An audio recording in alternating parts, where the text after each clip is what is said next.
আসসালামু আলাইকুম। বাংলাদেশের প্রেক্ষাপট অনুযায়ী এখন দেশটা খুবই সুন্দর চলতেছে, ভালো চলতেছে। সবাই মোটামুটি একটা পরিবেশের ভিতরে রয়েছে। ইন্ডিয়ার গোলামি থেকে মুক্ত হয়েছে, চাঁদাবাজি বন্ধ হয়েছে, চুরি লুটপাট অনেকগুলাই বন্ধ হয়েছে। আগে যেমন দলের নাম দিয়ে টাকা এই সেই দুর্নীতি, চাঁদাবাজি, টেন্ডারবাজি, মার্ডার, খুন সব কিছুই করতো। তার থেকে এখন দেশটা অনেকটাই ভালো পর্যায়ে এসেছে। তবে বাংলাদেশের মানুষের আরও ভালো হতে হবে, তাহলে দেশটা সুন্দর হবে। তা না হলে সরকার যেই আসুক না কেন দেশ সুন্দর হবে না। আর আইনগত দিক অনুযায়ী বাংলাদেশের আইন শৃঙ্খলা খুবই দুর্বল।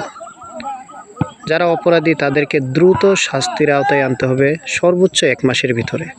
তাহলেই দেশে আইন শৃঙ্খলা বাহিনীর উন্নত হবে এবং দ্রুততার সাথে বিচার ব্যবস্থা যদি চালু হয়, তাহলে দেশের অনেকটাই দুর্নীতি, চুরি, লুটপাট, খুন, আহাজারি, ধর্ষণ যা কিছু আছে সবগুলাই কমে আসবে।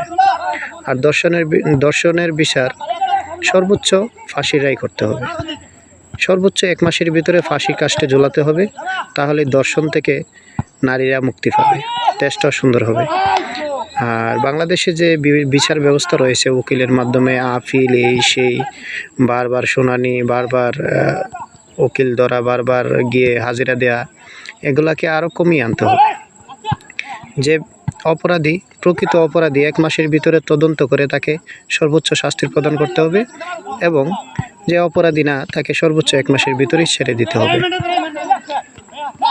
এই আইন শৃঙ্খলা বাহিনী যদি এই কাজগুলা বা আইন মন্ত্রণালয়, স্বরাষ্ট্র মন্ত্রণালয় এই কাজগুলো যদি দ্রুত করতে পারে, তাহলে দেশে আরও সুন্দর, সুশৃঙ্খল, শান্তি ফিরে আসবে।